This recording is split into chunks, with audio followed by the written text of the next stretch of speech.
Hello everyone. इस course में हम लोग स्टार्ट करने जा रहे हैं ओपन कास्ट मशीनरीज, जो आपके एग्जाम के लिए काफ़ी इंपॉर्टेंट टॉपिक है। ठीक है, तो इस क्लास में हम लोग देखने जा रहे हैं सबसे पहले ओपन कास्ट में यूज होने वाले जितने भी टाइप के मशीनरी जो एग्जाम पर्पज से या फिर जो आपके बेसिक नॉलेज के पर्पज से जो इम्पोर्टेंट है, सारे मशीनरीज का पहले हम लोग नाम देखते हैं, नाम का एक लिस्ट बना लेते हैं। और उसके बाद फिर हम लोग प्रत्येक मशीनरी का पारी पारी से हम लोग एक्सप्लेनेशन के साथ हम लोग डिटेल्स को देखेंगे, समझेंगे, ड्राइंग के साथ बोल सकते हैं उसका कुछ इमेजिंग, रियल इमेजिंग के साथ हम लोग इसको सीखेंगे। ठीक है, और मेरा जो टारगेट रहेगा सारे मशीनरी के बताने में, टारगेट रहेगा कि आपका बेसिक नॉलेज आपका कंप्लीट हो जाए। ठीक है, कॉन्सेप्ट क्लियर हो जाए और साथ ही साथ आपका एग्जाम में जो भी क्वेश्चन पूछे जाते हैं वो कवर हो जाए। ठीक है, तो ये टॉपिक का नाम रहेगा आपका ओपन कास्ट मशीनरीज। इसमें बैकग्राउंड में आप देख पा रहे हैं कि यहाँ पर भी एक कुछ ओपन कास्ट मशीनरीज के रियल इमेजिंग दिखाया गया है। आप इसको भी आप देख के पहचान सकते हैं कि ये मशीनरी का नाम क्या है। ठीक है, तो यहाँ पर नाम समझ सकते हैं कि ये जो मशीनरी यहाँ पर दिख पा रहे हैं, एक टाइप का ये एक्सकावेटर है, जिसको एक लोडिंग मशीन भी बोला जा सकता है। और इसका टेक्निकल नाम रॉप शॉवेल है, इलेक्ट्रिक रॉप शॉवेल। ठीक है, क्योंकि इसका मैक्सिमम जो फंक्शन है वो रॉप के थ्रू होता है, स्टील रॉप के थ्रू होता है। ठीक है, इसीलिए इसका टेक्निकल नाम हो गया इलेक्ट्रिक रॉप शॉवेल। एक टाइप का ये लोडिंग मशीन है जो ब्लास्टेड मटेरियल को लोड करने का काम करता है। ब्लास्टेड कोयला भी हो सकता है या ब्लास्टेड ओवरबर्डन भी हो सकता है। ठीक है, और जिसमें लोड करने का काम यहाँ पर हो रहा है, यहाँ पर देख पा रहे हैं इस मशीन का नाम है डंपर। ठीक है, डंपर ये जो मटेरियल को एक जगह से दूसरी जगह ट्रांसपोर्ट या हॉलिंग करने का काम करता है। ठीक है, तो वैसे हम लोग सारे ओपन कास्ट मशीनरी का यहाँ पर नाम सीखने जा रहे हैं। मैक्सिमम कोशिश रहे कि सारा कवर हो जाए। ठीक है, यदि कुछ छूटता भी है तो आपके तरफ से रिक्वायरमेंट आने पर फिर उसको भी कवर किया जाएगा। ठीक है, तो आप हेडिंग बना लीजिए। टॉपिक का नाम रहेगा ओपन कास्ट मशीनरीज।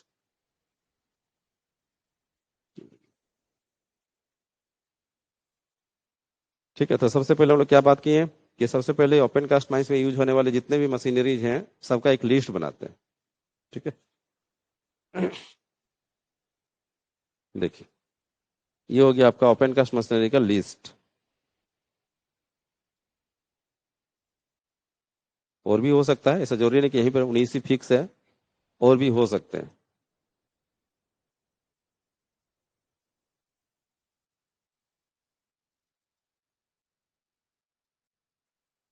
ठीक है, तो आप हेडिंग बना लेंगे, नेम ऑफ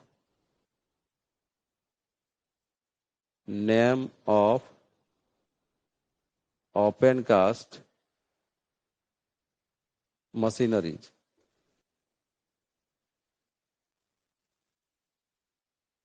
ठीक है, ये हेडिंग रहेगा, name of open cast machineries, और नाम लिखना शुरू करेंगे।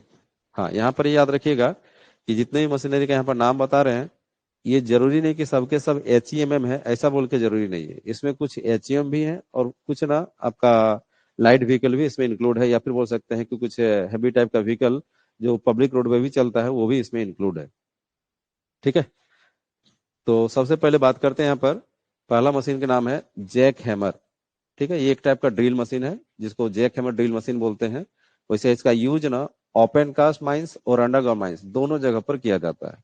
ठीक है, जैक हैमर ड्रिल एक हैंड हेल्ड ड्रिल मशीन है जो हाथ के द्वारा चलाया जाता है। इसमें बिजली का जरूरत नहीं है, ये कॉम्प्रेस्ड एयर से चलाया जाता है। हाँ, उस कॉम्प्रेसर मशीन को फिर बिजली से चलाया जाता है या फिर डीजल से चला सकते हैं। लेकिन ये जो मशीन है हमारा जैक हैमर, ये एक हैंड हेल्ड ड्रिल है। कोई एक व्यक्ति के द्वारा उस मशीन को चलाया जाता है अपने हाथों के द्वारा, और ये कॉम्प्रेस्ड एयर से चलने वाला मशीन है। ठीक है, तो इस लिस्ट में, इस पूरे लिस्ट में, ठीक है, यही एक ऐसा मशीन है जिसका यूज ओपन कास्ट अंडरग्राउंड दोनों जगह पर किया जाता है। बाद बाकी जितने भी मशीनरीज का लिस्ट आप देख पा रहे हैं, सबके सब ओपन कास्ट और सरफेस ही मशीनरी है। ठीक है, तो यहाँ पर नाम पहला क्या आया, जैक हैमर ड्रिल। क्या बात की है, ये एक हैंड हेल्ड ड्रिल मशीन है, हाथ से चलने वाला ड्रिल मशीन है जो कंप्रेस्ड एयर से चलता है।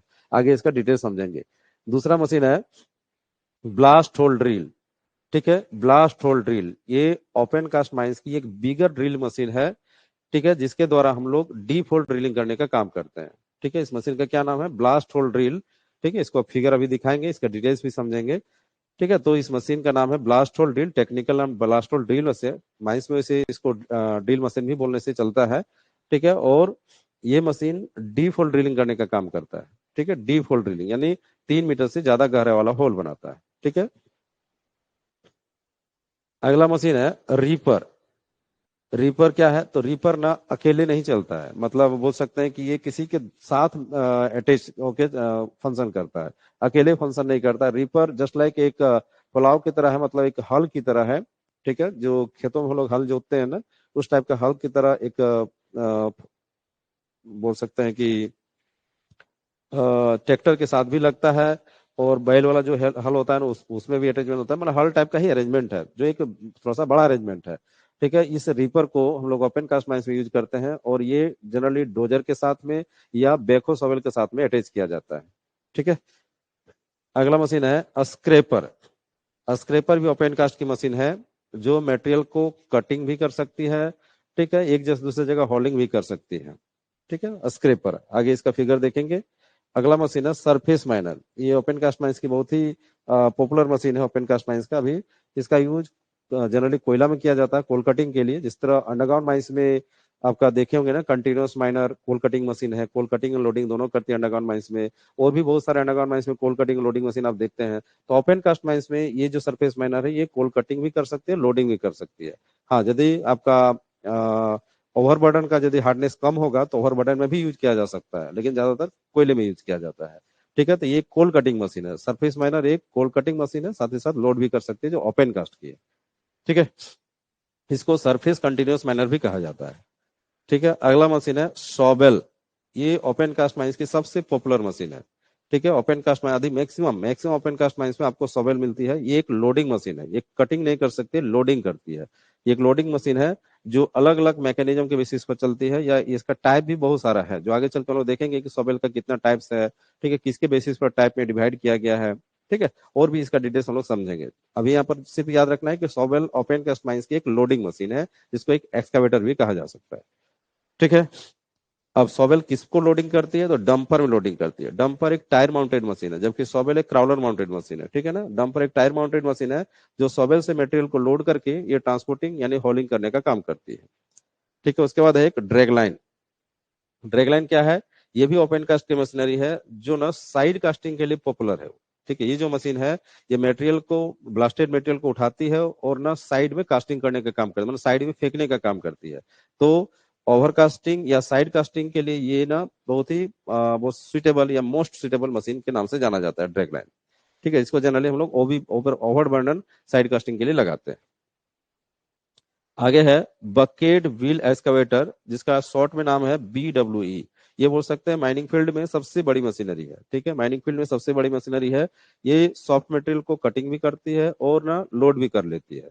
ठीक है, इसको जनरली लिग्नाइट माइंस में देखा जाता है। ठीक है, ज्यादातर आपको bucket wheel excavator lignite mines में देखने को मिलेगा। ठीक है, इसमें जैसे शॉवेल में देखिएगा ना, एक बकेट रहेगा, लेकिन इसमें जो बकेट व्हील एक्सकवेटर में देखिएगा, इसमें ना डेगलाइन में भी एक बकेट होता है, लेकिन बकेट व्हील एक्सकवेटर में बकेट का ग्रुप होता है, एक व्हील होता है, उसके चारों तरफ कई बकेट लगे होते हैं। ठीक है, उसके बाद देखते हैं डोजर। डोजर भी ओपन कास्ट माइंस की बहुत ही एक बोल सकते हैं इंपॉर्टेंट मशीन है। ठीक है, डोजर के बिना आप ओपन कास्ट माइंस चला ही नहीं सकते। बहुत सारा मशीन आप ले आइए और डोजर नहीं लाइए, तो आपका ओपन कास्ट माइंस इनकम्प्लीट रहेगा, यानी आप कंप्लीट रूप से नहीं चला सकते हैं।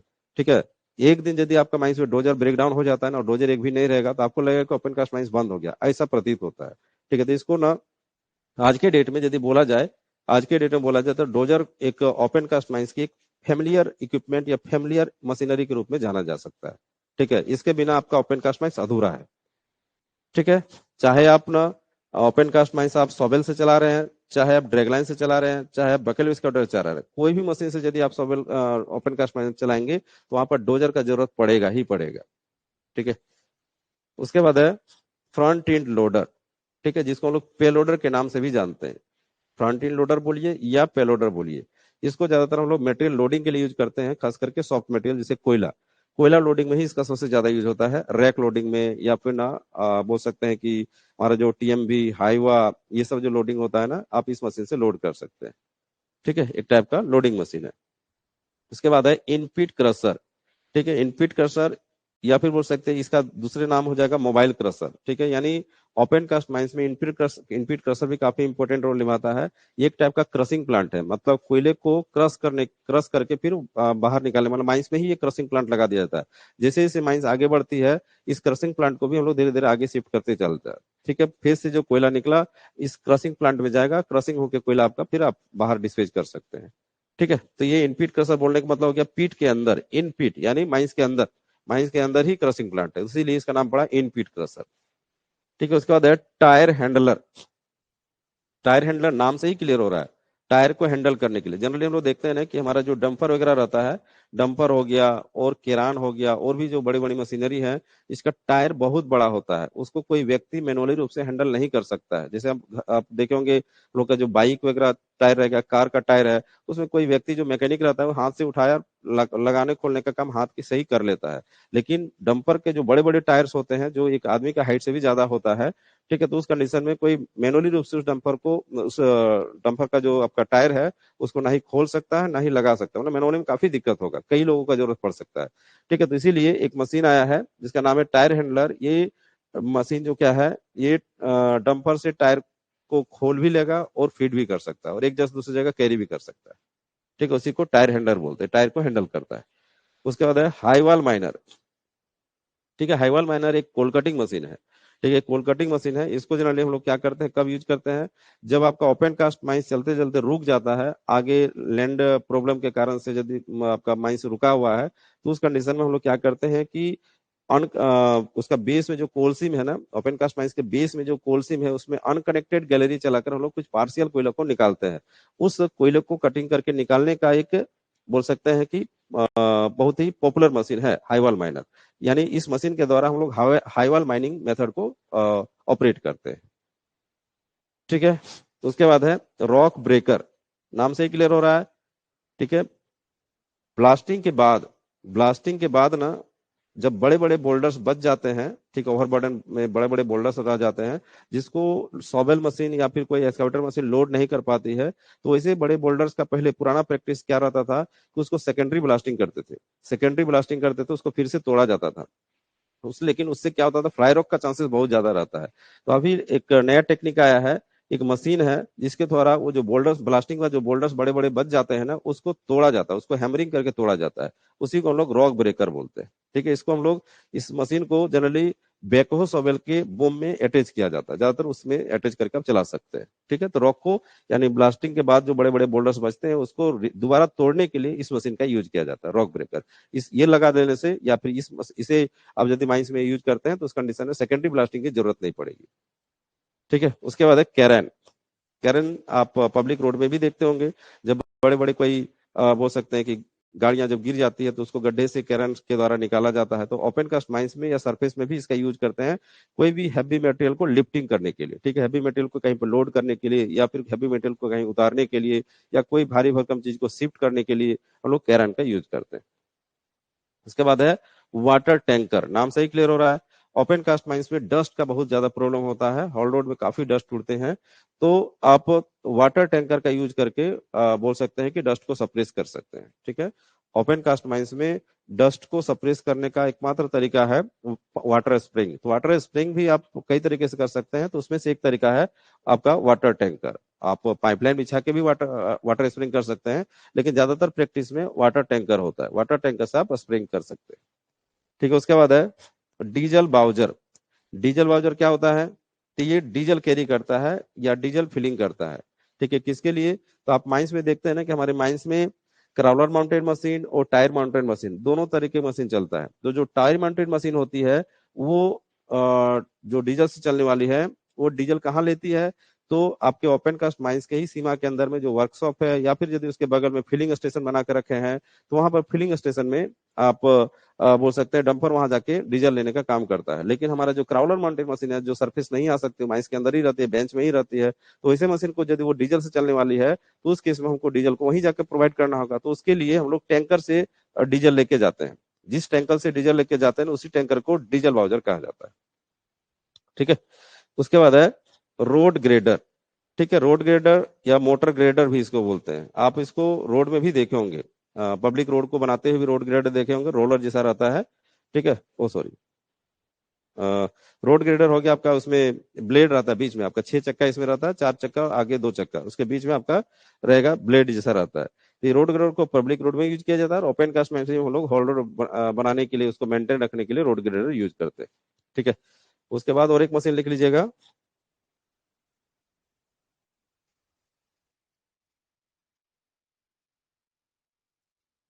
और एक मशीन लिखिएगा,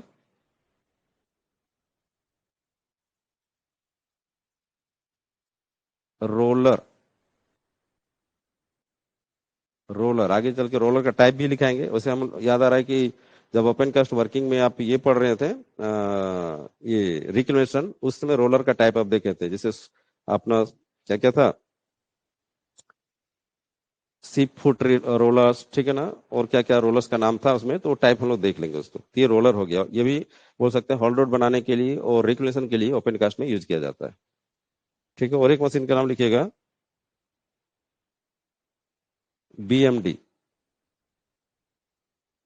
बल्क मिक्स डिलीवरी। ठीक है।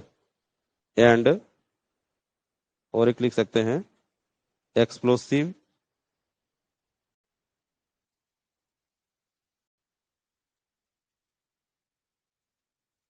वैन। अब ETC लिख दीजिए, यदि और कुछ छूटा होगा तो ETC में आ जाएगा, ETC लिख दीजिए। ठीक है। तो इतनी सारी मशीनरी हम लोग ओपन कास्ट माइंस को चलाने के लिए यूज करते हैं। हाँ, ऐसा नहीं समझिएगा कि सारे मशीनरी एक ही माइंस में देखने को मिल जाएगा, ऐसा नहीं। ठीक है, वो डिपेंड करता है कि आप कौन सा मशीनरी को लेकर ओपन कास्ट माइंस चला रहे हैं, माइंस का साइज क्या है, बड़ा माइंस है, छोटा माइंस है, मैग्नाइट माइंस है, सेमी मैग्नाइट माइंस है, तो ये सब पर डिपेंड करता है। ठीक है। तो सारे मशीनरी एक माइंस में देखने को नहीं मिलेगा। हाँ, लेकिन आपको कुछ कॉमन ऐसा मशीन है जो सारे माइंस में देखने को मिलता है। जैसे कि आप BM, यदि आपके माइंस में डिफॉल्ट ब्लास्टिंग हो रही है तो उस केस में BMD, एक्सप्लोसिव वैन, ठीक है ना, और बोल सकते हैं road grader, diesel bowser, water tanker, कैरन। ठीक है, ये सब आपका कॉमन मशीनरी है जो सारे ओपन कास्ट माइंस में देखने को मिलती है। ठीक है। उसके बाद डोजर एक कॉमन मशीन है जो सारे माइंस में देखने को मिलेगा। फ्रंट इंड लोडर यानी पेलोडर भी सारे माइंस में देखने को मिलेगा। ठीक है। उसके बाद बोल सकते हैं, एक drill machine, blast hole drill machine, ये भी आपका कॉमन मशीन हो गया। सॉवेल डंपर भी कॉमन मशीन हो गया। बाद बाकी कुछ स्पेशल मशीन है, जैसे surface miner, dragline, bucket excavator, सारे माइंस में देखने को नहीं मिलता, स्पेशल मशीन है जो खास खास माइंस में ही देखने को मिल सकता है। ठीक है। तो ये आपका तैयार हो गया एक लिस्ट ओपन कास्ट मशीनरी का। ठीक है। आप एक जगह पर ऐसा लिस्ट ध्यान नहीं दिए होंगे। हाँ, नाम बहुत कोई जानते हैं, बहुत सारे मशीनरी का नाम जानते हैं, लेकिन एक बार में इतना मशीनरी का नाम बोलना संभव नहीं होता है। तो ये लिस्ट आपका तैयार होकर एक बोल सकते हैं कि कहीं भी इंटरव्यू वगैरह में यदि हमको यदि बोला जाए कि भाई कुछ मशीनरी का नाम बता दीजिए, तो आप मशीनरी का एक सीरियल नंबर करके इस तरह करके बहुत सारे मशीनरी का नाम बता सकते हैं। ठीक है। अब इसी सारे मशीनरी को हम लोग पारी पारी से एक एक करके हम लोग डिटेल से समझेंगे। ठीक है। और कोशिश रहेगा जो इम्पोर्टेंट है ना, कुछ कुछ छोड़ेंगे हम, जैसे कि एक मिनट, जैसे कि यहाँ तक कहेंगे, रॉक ब्रेकर, कैरन, ठीक है, वाटर टैंकर। ठीक है, कुछ कुछ छोड़ेंगे, जैसे कि रॉक ब्रेकर ऐसा जरूरी नहीं है। ठीक है, हम लोग का डिटेल नाम जान गए काफी है। ठीक है, कैरन का देख लेते हैं, कैरन का लिखाएंगे। डीजल बाजार का ऐसा कोई जरूरी नहीं है। रोड ग्रेडर ठीक है, रोलर लिखा देंगे। BMD वगैरह कोई ऐसा जरूरी नहीं है। कुछ को 3 4 मशीन छोड़ेंगे, बाद बाकी सारे का डिटेल्स हम लोग समझेंगे। बोलिए। हम्म। कन्वेयर, ठीक है, बोल सकते हैं, वो सही है। कन्वेयर को भी जोड़ सकते हैं अपन। 22 नंबर में आप कन्वेयर जोड़ सकते हैं, कन्वेयर। ठीक है। 22 नंबर कन्वेयर, उसके बाद ETC कर दीजिए।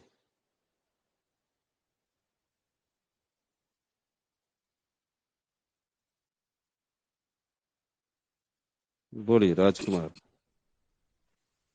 हेलो बोलिए। सर, ये जो मेरा क्रेन है वो क्या मेरा HMM में काउंट होता है क्या सर? HMM में काउंट होगा, बड़ा क्रेन रहेगा तो HMM में काउंट होगा। हम्म, ठीक है। जो पब्लिक ठीक। रोड में चलता है वो नहीं, माइंस पे बहुत हैवी क्रेन रहता है जो डंपर को, शॉवेल को, बहुत सारे हैवी हैवी पार्ट को उठाने का काम करता है। ओके। ठीक है। ठीक।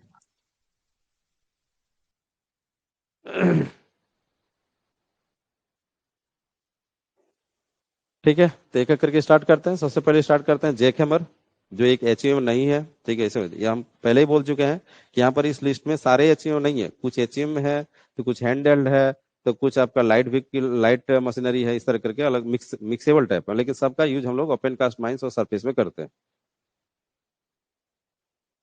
तो इसका लिस्ट बना लीजिएगा सारा का, है ना। अब सीरियल नंबर से हम लोग स्टार्ट करते हैं। सबसे पहले जैक हैमर।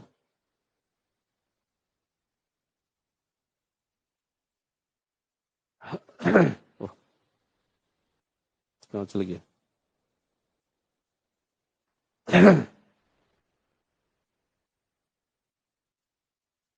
चलिए, सबसे पहले स्टार्ट होता है जैक हैमर। जैक हैमर, ठीक है, हेडिंग बना लीजिएगा जैक हैमर। पहला मशीन का नाम है जैक हैमर, जो एक ड्रिल मशीन है। आप पूरा नाम भी बोल सकते हैं इसको, जैक हैमर ड्रिल मशीन। ठीक है, jack hammer hand held drill machine, ऐसा ही बोल सकते हैं। ठीक है, तो ये एक जैक हैमर मशीन का, ड्रिल मशीन का एक ओरिजिनल रियल फिगर आपका, फिगर है, रियल आपका पिक्चर है। ठीक है, तो आप यहाँ से देख के भी ड्राइंग कर सकते हैं, या फिर एक ड्राइंग हम हाथ से कर दे रहे हैं उसको देख कर ड्राइंग करेंगे। लेकिन मस्ट है, आपको यहाँ पर एक इंस्ट्रक्शन देना चाहेंगे कि जो भी इस कोर्स को कर रहे हैं, ठीक है, प्रत्येक मशीनरी का हेडिंग बनाएंगे, उसके नीचे सबसे पहले आप ड्राइंग करेंगे। यदि आपके लिए ड्राइंग करना संभव नहीं है, तो उस केस में आप नेट से आप वैसा मशीनरी का पिक्चर को प्रिंट आउट निकालिए, और उसके आप जो नोट तैयार कर रहे हैं उसके फर्स्ट पेज में उसको पेस्ट कर दीजिए। ठीक है, चिपका दीजिए, और उसके बाद आप नोट्स बनाना शुरू कीजिए। ये ज्यादा इम्पोर्टेंट, आपका लिए बहुत ही, मतलब बोल सकते हैं कि इफेक्टिव होगा।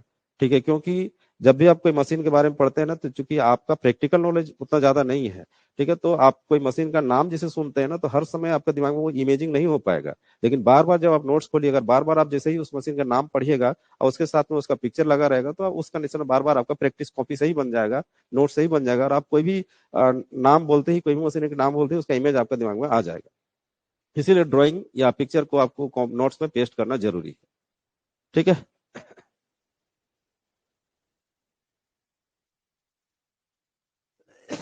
एक हैंड ड्राइंग कर देते हैं।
इसको साथ साथ में अभी आप ड्राइंग कर सकते हैं, देखते हुए साथ साथ में कर सकते हैं।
ठीक है, ये हो गया आपका, ये मशीन हो गया। ये हो गया हैंडल, दोनों हाथ में पकड़ेंगे, इधर एक साइड में इधर एक साइड में। ये हो गया हैंडल।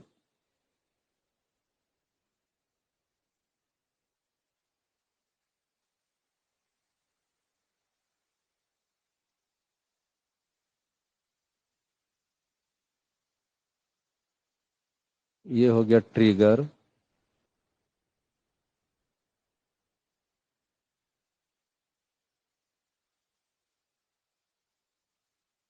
ठीक है, इसके क्या, यहाँ पर एक रहेगा आपका पिस्टन।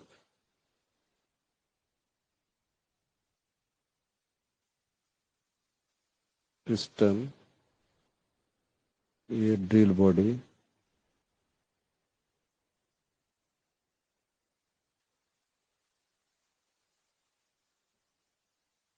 ये ड्रिल रॉड।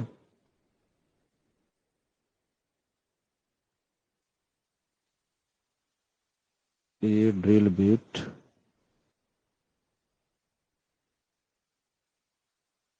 ठीक है, ये हो गया हॉज, या क्या बोल सकते हैं इसको, एयर हॉज।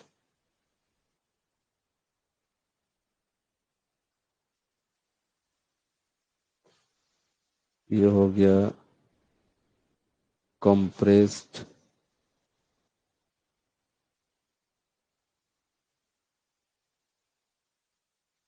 अच्छा इसको ऐसे बोल सकते हैं, एयर कंप्रेसर मशीन।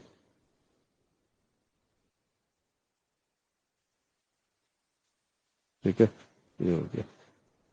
तो इसको देखकर आप ड्राइंग कर लीजिएगा, ये काफी इजी है। ठीक है,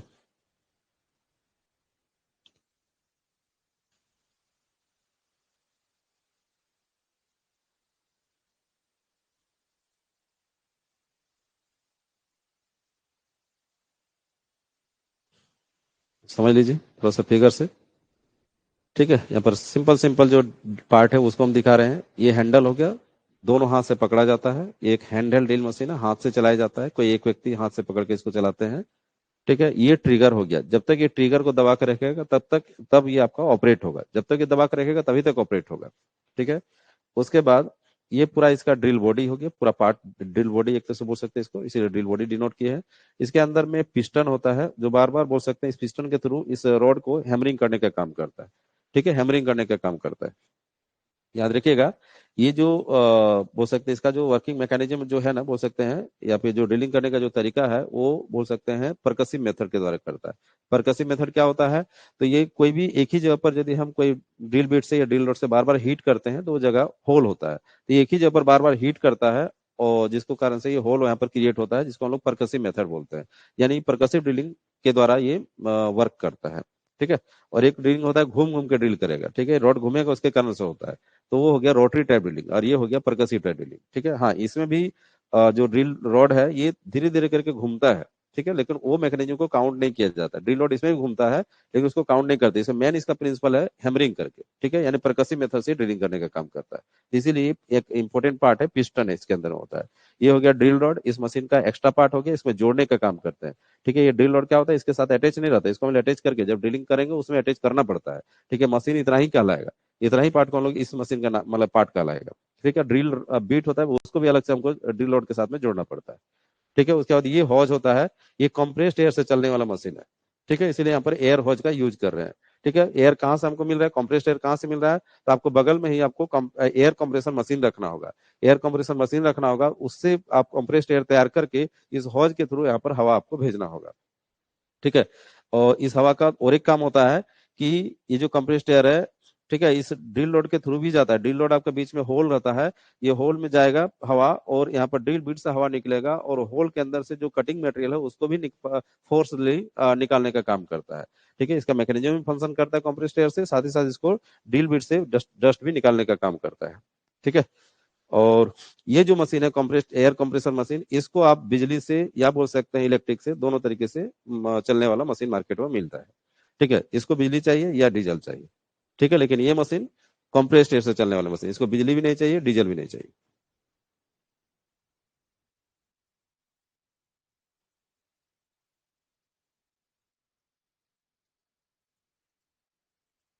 ठीक है, हो गया, आगे बढ़ते हैं।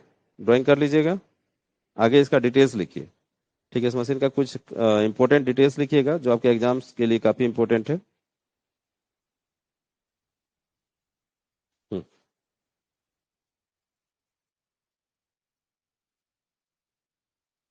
इसमें पहला पॉइंट में लिखिएगा, this is a percussive type of drill. ठीक है, ये जो हमारा जैकहैमर ड्रिल है वो किस टाइप का ड्रिल मशीन है, तो परकसिव टाइप ड्रिल मशीन है। परकसिव टाइप क्या बोले, कि यदि कोई ऐसा मैकेनिज्म जिसमें एक ही जगह पर बार बार हैमरिंग करते हुए यानी हीट करते हुए यदि हम लोग होल करने का काम करते हैं, तो वो हो गया परकसिव टाइप। जैसे आप गांव घर में देखे होंगे, सब्बल एक रॉड होता है, जिसमें यदि हम कहीं जमीन को होल करना चाहेंगे तो बार बार एक ही जगह पर हम लोग हीट करते हैं, तो उससे क्या होता है कि वहां पर गड्ढा क्रिएट होता है। ठीक है, तो बस उसी मैकेनिज्म पर या उसी प्रिंसिपल पर ये वर्क करता है, जिसको हम लोग परकसिव प्रिंसिपल या परकसिव मेथड बोलते हैं। ठीक है, एक हमारा जैसे कि अंडरग्राउंड का यदि बात करें, जो हम लोग हैंड हेल्ड कोल्ड ड्रिल होता है, हाथ से जो चलाते हैं, वो रोटरी मेथड होता है, रोटरी ड्रिलिंग होता है। उसमें रॉड घूमता है, घूम घूम कर ड्रिलिंग करता है, उसमें परकसिव नहीं होता है। ठीक है, और ये मशीन क्या होता है, परकसिव होता है। हाँ, यहाँ पर भी ड्रिल रॉड धीरे धीरे घूमता है, लेकिन उसको काउंट नहीं करना है।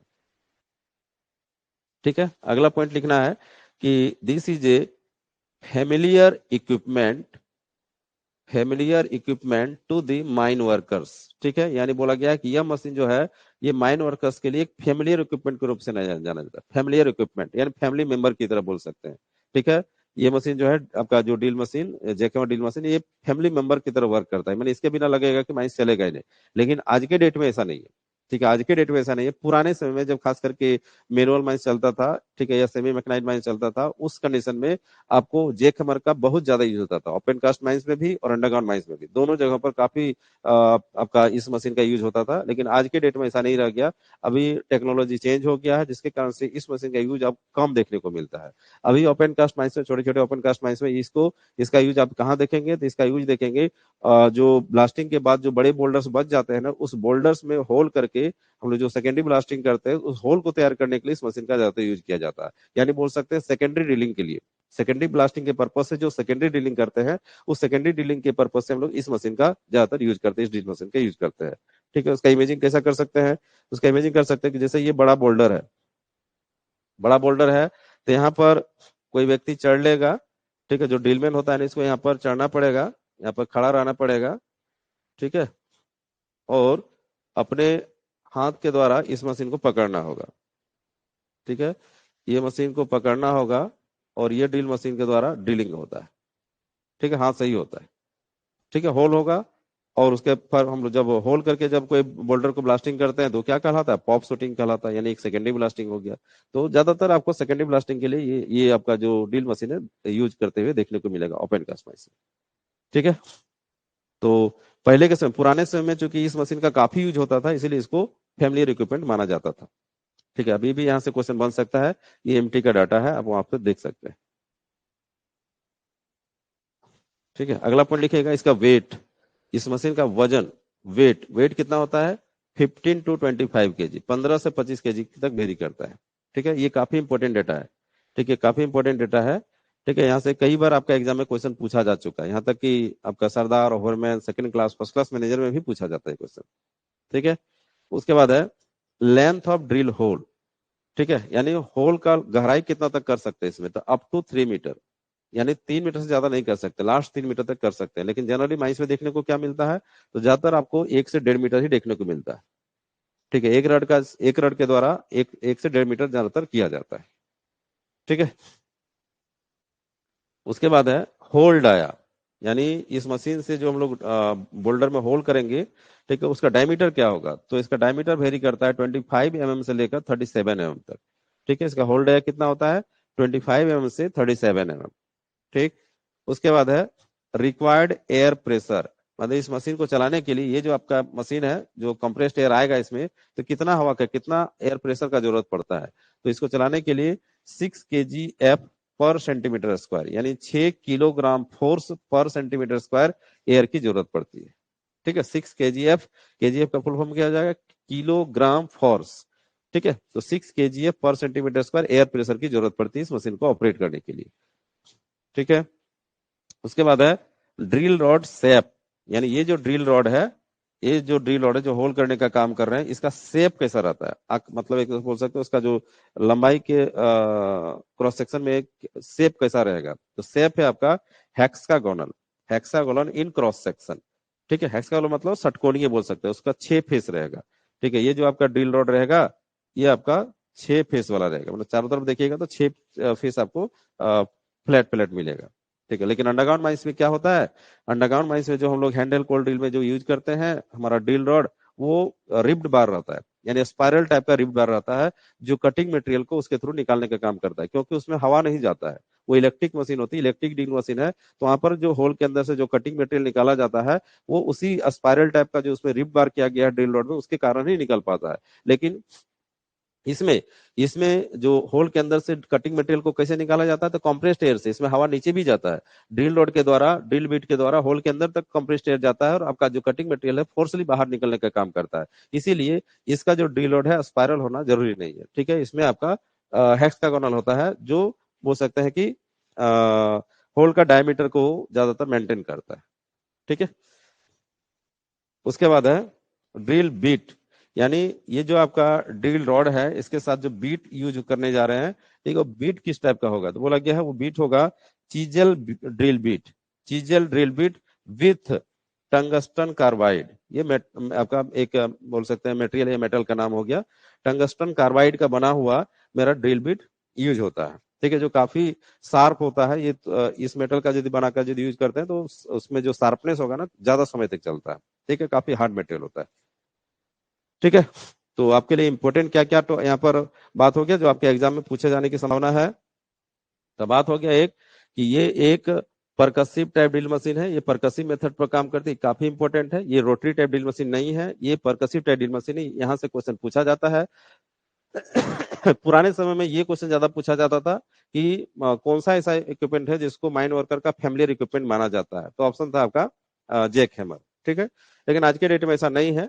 लेकिन चूंकि पुराना लाइन से भी क्वेश्चन पूछा जाता है, कॉपी पेस्ट होता ही है, तो इसलिए आपको ये भी याद रखना है कि माइन वर्कर का जो फैमिलियर इक्विपमेंट है वो आपका है जैक हैमर। हाँ, वजन अभी भी पूछा जाएगा, ये काफी इंपॉर्टेंट है कि इस मशीन का वजन कितना होता है, तो 15 से 25 kg। ठीक है। और इम्पोर्टेंट है इसका डायमीटर। ठीक है। और यदि इंपॉर्टेंट है इसका जो air pressure, required air pressure कितना होता है। ठीक है। ये ये सब ज्यादातर इंपॉर्टेंट है, तो आप सारे नोट को आप अच्छा से लिख लीजिएगा और 2-4 बार पढ़ के आप याद कर लीजिएगा और डिस्कशन कीजिएगा। ठीक है।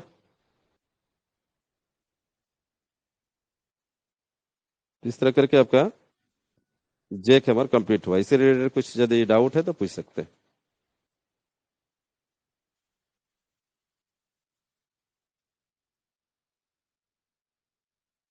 बोलिए राजकुमार। हेलो। राजकुमार बोलिए। सर जो मेरा इसका सर जो वेट है सर, बुक में सर केजीएफ में लिखा हुआ है सर। तो आप ही बता दीजिए कि वजन जो होता है वो केजीएफ पे हो सकता है। नहीं सर, केजी में ज्यादा होता नहीं सर, बुक में लिखा था इसलिए पूछ लिया था। केजी में ज्यादा प्रेफर है। तो देखिए, बुक, और सर इसका जो होल का, हेलो, बोलिए बोलिए। सर इसका जो डाया है सर, ये फिक्स है कि जैसे बुक के अकॉर्डिंग तो सर 30 mm से 38 mm लिखा हुआ है सर डाया। आप इसी को लेके चलिए। कौन सा बुक देख रहे हैं? ईएमटी का है सर। ही देख रहे हैं? एक तो यस देख सर। लेते हैं हम भी।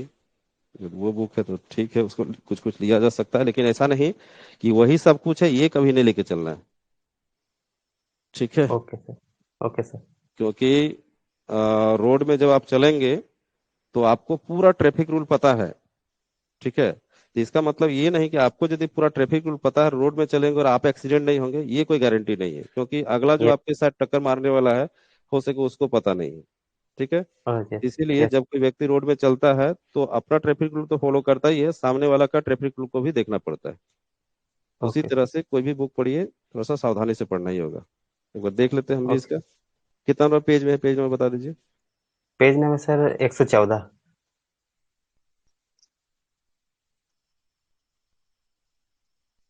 अच्छा, मेरा पेज तो दूसरा होगा, आपका पेज दूसरा हो जाएगा। ठीक है सर, जब इसका नोट्स बनाएंगे तो सर बगल में दोनों डाटा को प्रेफर कर हाँ, लेंगे दोनों सर। लिख दीजिएगा, ठीक है, वो सही उपाय है। ठीक है, हम भी ओके सर। लिख ही देते हैं, यदि हम पहले एक बार हमको देखने दीजिए, उसके बाद हम लिखते हैं।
दूसरा बुक है क्या? अच्छा, तो मिल ही नहीं रहा है कितना पेज में। डीजे देशमुख का ईएमटी ही है सर। ठीक है, लेकिन मेरा बहुत पुराना बुक है ना, पेज नंबर नहीं मैच कर रहा है, वही खोज नहीं पा रहे हैं। ठीक है सर, रहने दीजिए, दोनों ठीक मैच है, ठीक दोनों को वही कर लेंगे है, सर। ठीक।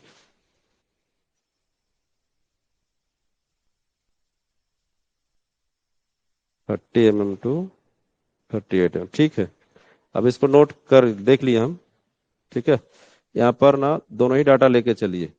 यहाँ पर इस जगह पर लिख दीजिएगा, ब्रैकेट देके लिख दीजिएगा 30 to 38 mm। ठीक है। According to EMT Vol. 3। ठीक है, ये बगल में लिख दीजिए। वॉल्यूम 1 है सर। हाँ, Vol. 1 में दिया हुआ है। वॉल्यूम 1। Yes sir. अच्छा, वॉल्यूम 1 में दिया, वॉल्यूम 3 में मशीनरी होता है ना, इसीलिए हम उसको ले लें वॉल्यूम 3। चलिए ठीक है, वॉल्यूम 1 में दिया हुआ है। ठीक है, सही है, उसको बगल में लिख लीजिए। Okay sir. जैसा ऑप्शन रहेगा उसके अनुसार से चलिएगा।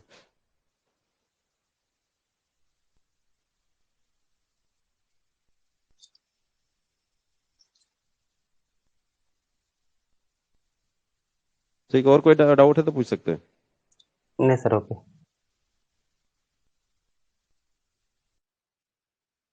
ठीक है, जैक हैमर से रिलेटेड और कुछ डाउट है तो पूछ सकते हैं, बाद बाकी ये डाटा आपके एग्जाम के लिए काफी इंपॉर्टेंट है, नोट कर लीजिएगा। आगे हम लोग नेक्स्ट मशीन में चलते हैं।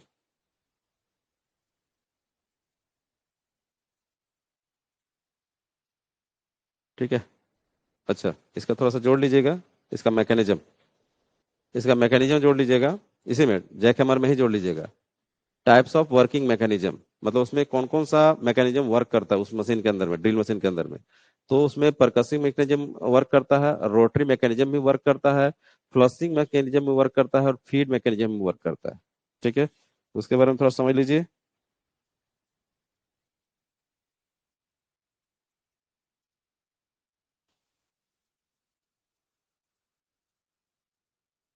ठीक है, देखिए कि ये हो गया आपका एयर हॉज। परकसिव मैकेनिज्म यानी ड्रिल बीट मेरा पिस्टन के थ्रू क्या होता है कि वो एक ही जगह पर बार बार हैमर करता है, हैमरिंग करता है, जिसके थ्रू होल होता है, तो वो हो गया इसका परकसिव मैकेनिज्म। ठीक है, यानी इसके अंदर जो पिस्टन होता है और जो अदर मैकेनिज्म होता है, जो इस ड्रिल रॉड को बार बार एक ही जगह पर हैमरिंग करता है, तो वो कहलाता है परकसिव मैकेनिज्म। उसके बाद ड्रिल रॉड धीरे धीरे घूमता भी है। ठीक है, तो घूमने के लिए जो मैकेनिज्म इसके अंदर में लगा के रखा गया है वो कहलाता है रोटरी मैकेनिज्म। क्यों घूमने वाला क्यों रखा गया? तो वर्क इसका मेन है परकसिव, लेकिन रॉड धीरे धीरे घूमता भी है, तो उसके पीछे क्या रीजन है? तो उसके पीछे रीजन है कि ये जो ड्रिल बीट है, यदि इसको थोड़ा थोड़ा करके नहीं घुमाया जाए तो क्या होगा, एक ही जगह पर हिट करेगा तो उसको वो जो उसका जो ड्रिल बीट है ना, उसमें एक ही जगह पर उसमें चोट पहुंचेगा। ठीक है, और होल ना उसका गोल नहीं हो पाएगा। ठीक, होल जो राउंड है राउंड शेप नहीं ले पाएगा। ठीक है, तो इसलिए रॉड को या जो ड्रिल बेट है उसको धीरे धीरे घुमाना भी होगा, तभी जाके आपका हॉल आपका राउंड फिगर में बोल सकते हैं राउंड बन पाता है। इसीलिए इसमें धीरे धीरे इसको रॉड को घुमाया भी जाता है। तो घुमाने के लिए जो इसके अंदर मैकेनिज्म लगा हुआ है तो उसको कहेंगे रोटरी मैकेनिज्म। ठीक है, उसके बाद है फ्लशिंग मैकेनिज्म। फ्लशिंग मैकेनिज्म क्या हो गया? तो यहाँ से हवा का कुछ पार्ट ना इस मशीन के थ्रू, इस रॉड के थ्रू जाता है, और ये जो होल है, ये जो होल है, होल में जो कटिंग मटेरियल है उसको क्या करता है कि इसमें हवा निकलेगा, और हवा से कटिंग मटेरियल बाहर निकलने का काम करता है, जो ये फ्लशिंग मैकेनिज्म वर्क करेगा। मतलब बोल सकते हैं हवा को ड्रिल बॉडी से लेते हुए हम लोग आपका होल के एंड तक पहुंचाने का काम करते हैं, तो वो मैकेनिज्म फ्लशिंग मैकेनिज्म कहलाएगा। ठीक है, उसके बाद है फीड मैकेनिज्म। फीड मैकेनिज्म क्या हो गया? तो फीड मैकेनिज्म हो गया कि इसमें बोल सकते हैं फीडिंग वर्क क्या है, मतलब इसमें मेन वो क्या खाना खाता है। ठीक है, क्या इसके किसके बेस पर चलता है?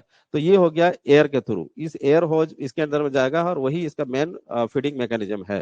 तो ये एयर जो जा रहा है ना, ये अरेंजमेंट जो फंक्शन कर रहा है वो कहलाता है फीड मैकेनिज्म। यानी बोल सकते हैं कि इस मशीन में, ये जो ड्रिल मशीन है, इसमें चार तरह के मैकेनिज्म लगे होते हैं: percussive mechanism, rotary mechanism, flushing mechanism और फीड मैकेनिज्म। चारों ही फंक्शन काम करता है। ठीक है, तो इसको नोट कर लीजिएगा। अब आगे चलते हैं हम लोग नेक्स्ट मशीन में। नेक्स्ट मशीन, इस मशीन का नाम है, इस मशीन का नाम है क्या? Blast hole drill.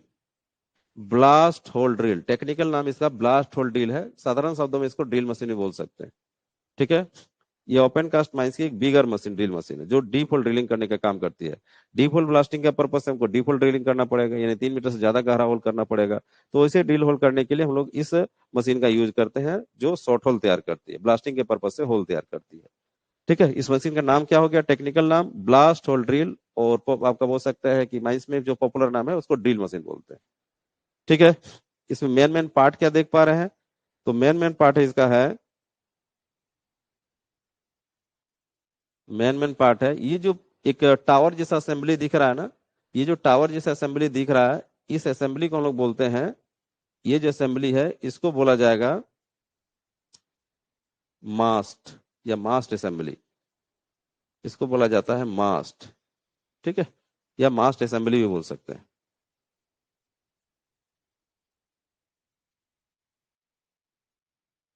ठीक है, इसको थोड़ा देख लीजिएगा।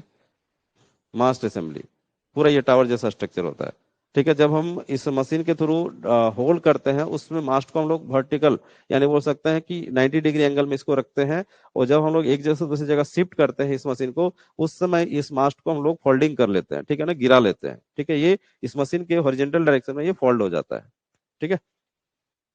और ये तो हो गया मास्टर असेंबली। ये हो गया, ये जो पार्ट हो गया ना जिसमें ऑपरेटर इसमें चढ़कर वर्क करता है, ठीक है, ऑपरेट करता है। इस मशीन को, इस पार्ट को बोलेंगे हम लोग, इस पार्ट को बोलेंगे केबिन या ऑपरेटर केबिन। ठीक है, ऑपरेटर, ऑपरेटर केबिन। ठीक है। और ये हो गया लाइट्स, फ्रंट लाइट्स। ये क्या हो गया, फ्रंट लाइट्स, फ्रंट लाइट्स। ठीक है। ये हो गया इसका AVA, AVA, audio visual alarm. जब ये एक जगह से दूसरी जगह हम लोग शिफ्ट करेंगे, उस समय ये ऑडियो विजुअल अलार्म बजेगा, मतलब जब ये मार्चिंग होता है ना, उस समय ये बजता है। ठीक है। उसके बाद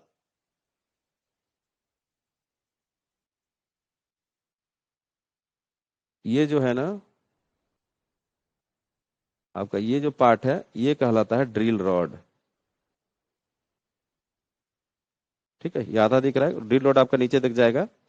ठीक है। और ये जो यहाँ पर बेल्ट जैसा चारों तरफ घुमा के रखे हैं, ये कन्वेयर बेल्ट होता है, जिसके थ्रू जब होल के अंदर, होल जब होगा ना, ऑपरेशन होगा, उसमें होल के अंदर से जो कटिंग मटेरियल बाहर निकलेगा, जो डस्ट बाहर निकलेगा, उसको वो सेपरेट करता है, सप्रेस करता है, मतलब उड़ने से वो रोकता है। ठीक है, इसको बोल सकते हैं डस्ट सेपरेटर।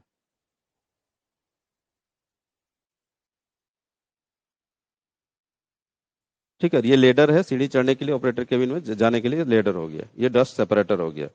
ठीक है, और क्या क्या इंपॉर्टेंट है, तो इसमें भी कंप्रेसर मशीन लगा रहता है, air compressor machine, air compressor machine. ठीक है, ये एयर कंप्रेसर ही सिर्फ लिखते हैं, एयर कंप्रेसर यहाँ पर लगा हुआ है। ठीक है, एयर कंप्रेसर का क्या यूज है, तो ये हवा यहाँ पर होल के अंदर हम लोग ले जाने का काम करते हैं। ठीक है, और जो कटिंग मटेरियल है उसको उस एयर फोर्स के द्वारा हम लोग बाहर निकालने का काम करते हैं।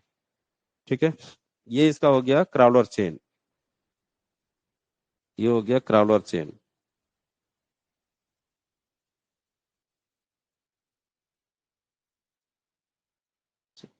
नहीं, ये दिख रहा है,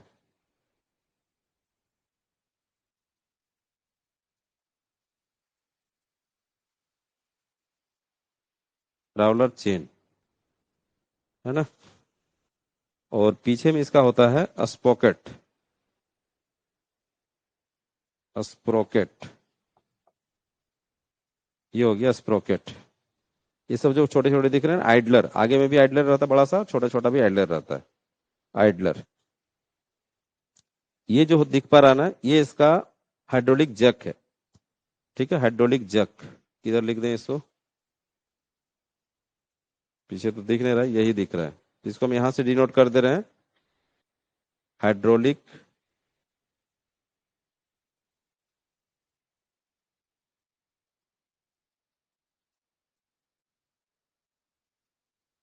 जैक।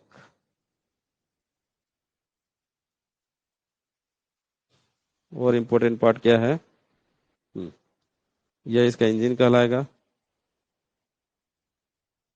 इंजन। ठीक है, डस्ट कलेक्टर, यहाँ तो इमेजिंग नहीं दिख पा रहा है, डस्ट कलेक्टर किधर है। हम्म, यहीं पर रहता है डस्ट कलेक्टर, यहाँ पर नहीं, मास्ट के बगल में ही ना एक अरेंजमेंट रहता है डस्ट कलेक्टर, डस्ट कलेक्टर। ठीक है, ये हो गया dust collector, important important part यहाँ पर नजर आ रहा है।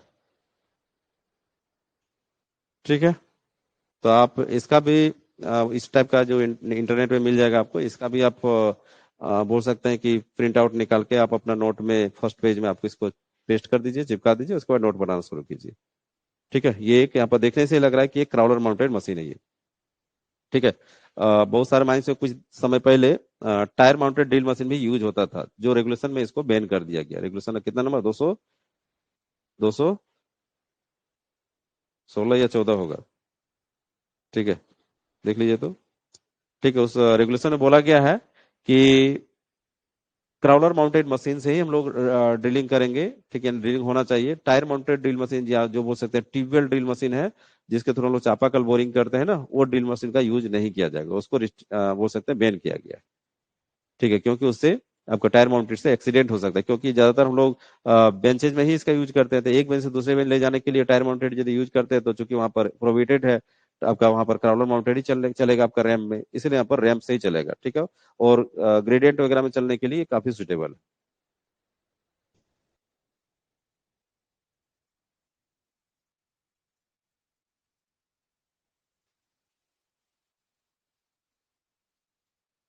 ठीक है, यहाँ से भी देख के ड्राइंग कर सकते हैं।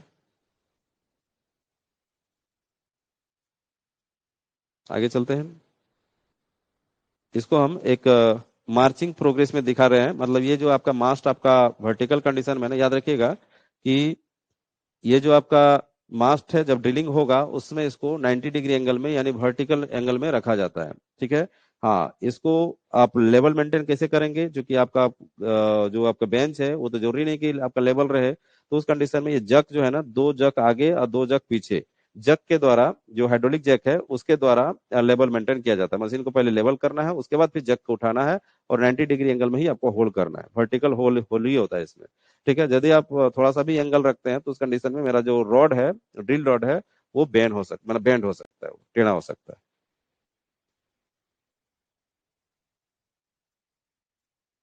सब इसके अंदर में लगा हुआ है। मेरा ये लेवल है, इसमें वाटर लेवल लगा रहता है, लेवल इंस्ट्रूमेंट लगा हुआ है इसमें। सारा इंस्ट्रूमेंट यहाँ पे लगा हुआ, ऑपरेटर उसको देख के लेवल कर लेता है, ठीक है।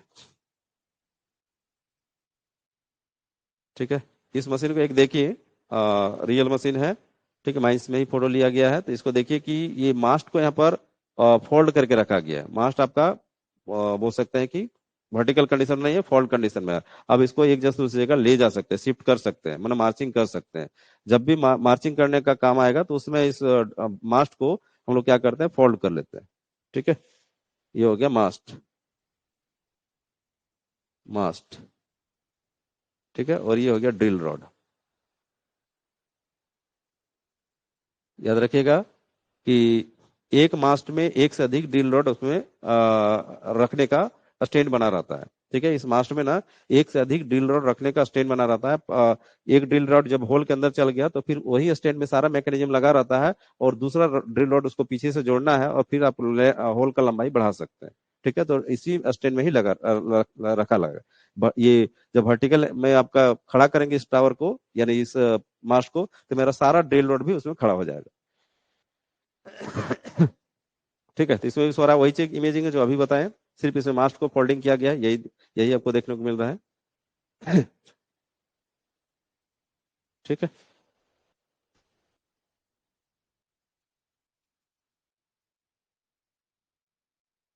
अब यहाँ पर थोड़ा सा एक शॉर्ट तरीके से यहाँ पर एक ड्राइंग कर रहे हैं, हैंड हाथों से ड्राइंग कर दे रहे हैं, जिसको आपको देखकर ड्राइंग करना है, ठीक है। उसके बाद इसका डिटेल समझेंगे।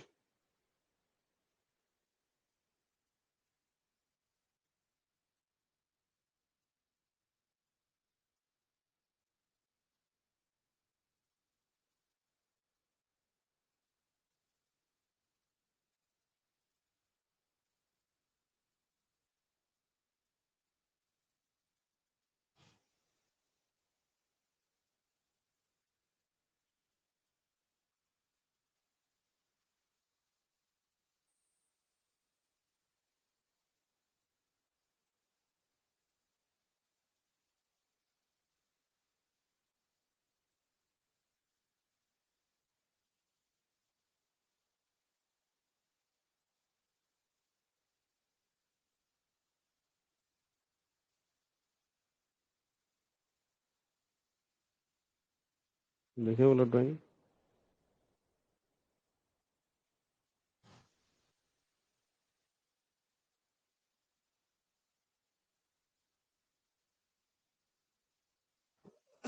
चलो ठीक है, मिल गया, करते हैं।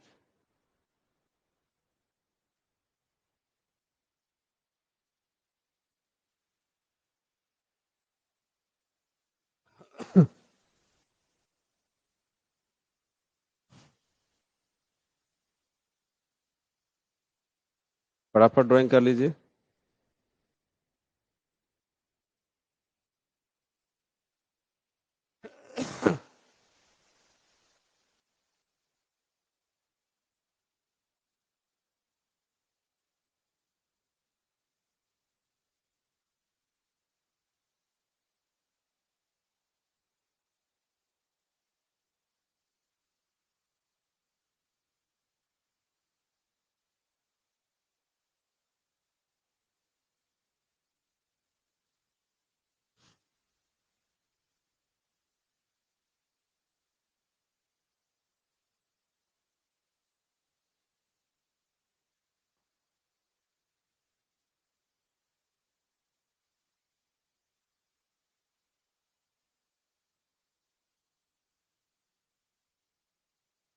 बस ऊपर तक जाएगा।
ये मास्ट हो गया। ये सब हो गया आपका। हौज वगैरह हो गया जिसके थ्रू ऑपरेट होता है।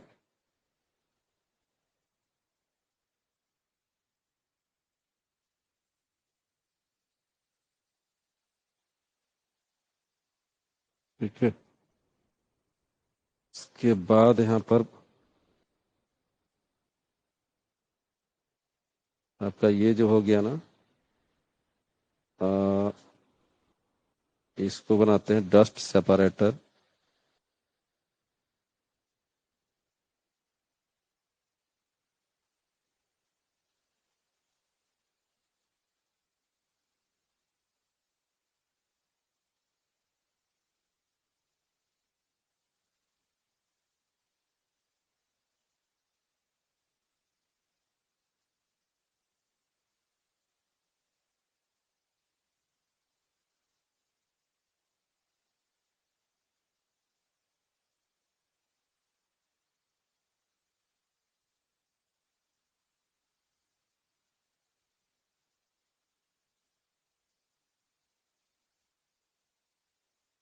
ये हो गया क्राउलर चेन।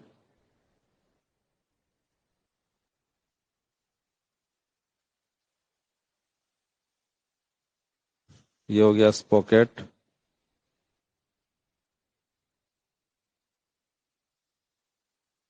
ठीक है। ये हो गया छोटे रोलर्स, स्मॉल रोलर्स। ये हो गया आइडलर।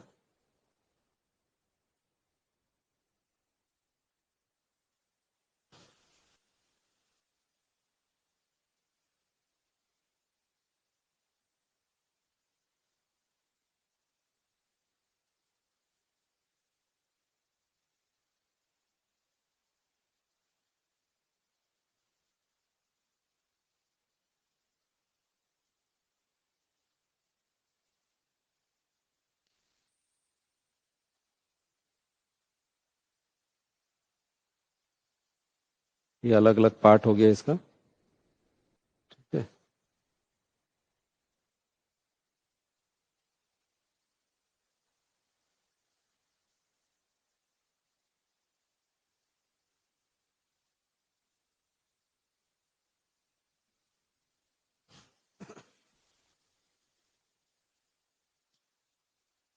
यहाँ पर ड्रिल रोड को दिखा रहे हैं। ये हो गया यहाँ से ड्रिल रॉड।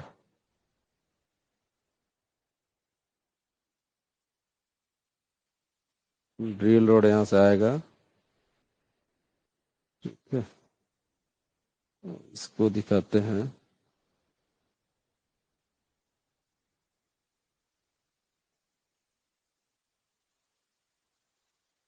ये होल हो गया। यहाँ ड्रिल बीट नहीं दिख रहा है।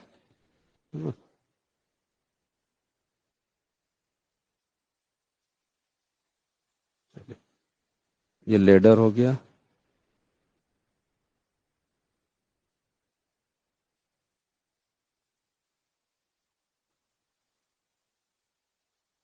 ऊपर में रेलिंग हो गया।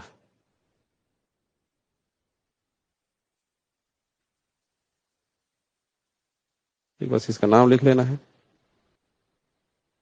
इसमें कुछ कुछ अरेंजमेंट दिखा दे रहे हैं। ये जैसे कि आपका यहाँ पर लाइट हो गया ना, लाइट, रियर लाइट। ठीक है, यहाँ पर आपका ABA हो गया, ABA, ये फ्रंट लाइट हो गया, फ्रंट लाइट हो गया। ठीक है, ये भी आगे भी रह सकता है। इसको अब कुछ इंपॉर्टेंट पार्ट लिख लेते हैं। ये हो गया मास्ट असेंबली, मास्ट असेंबली।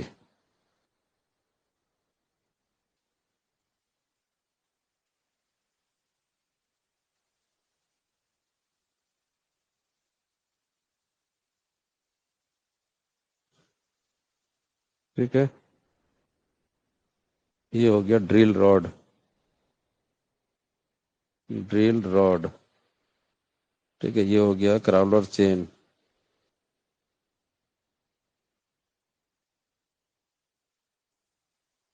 ये हो गया स्पॉकेट। ठीक है, ये हो गया आइडलर।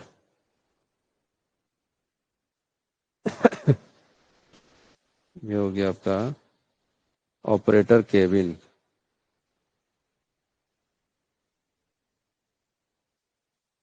जिसको ऑपरेटर केबिन को कैब भी बोला जाता है, ऑपरेटर कैब। ये फ्रंट लाइट।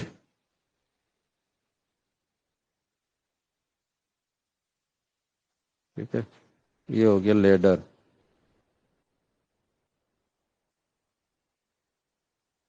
ठीक है, ये हो गया हॉज, हाइड्रोलिक हॉज, एयर हॉज, बहुत सारा हॉज रहता है, एक हॉज नहीं, बहुत सारा हॉज रहता है, एयर का, हाइड्रोलिक का।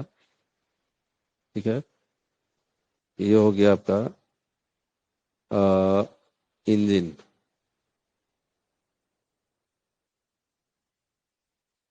ठीक है, ये हो गया आपका एयर कंप्रेसर मशीन।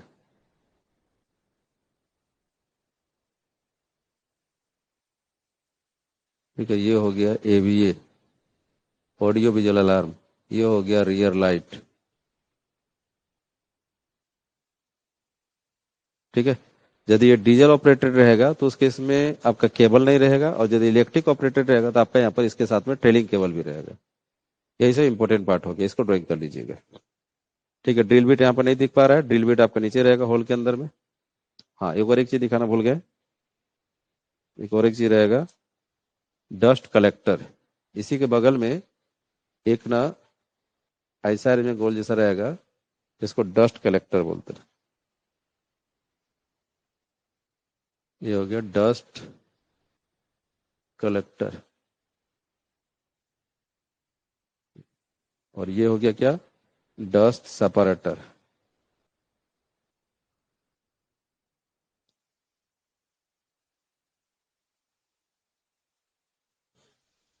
ठीक है।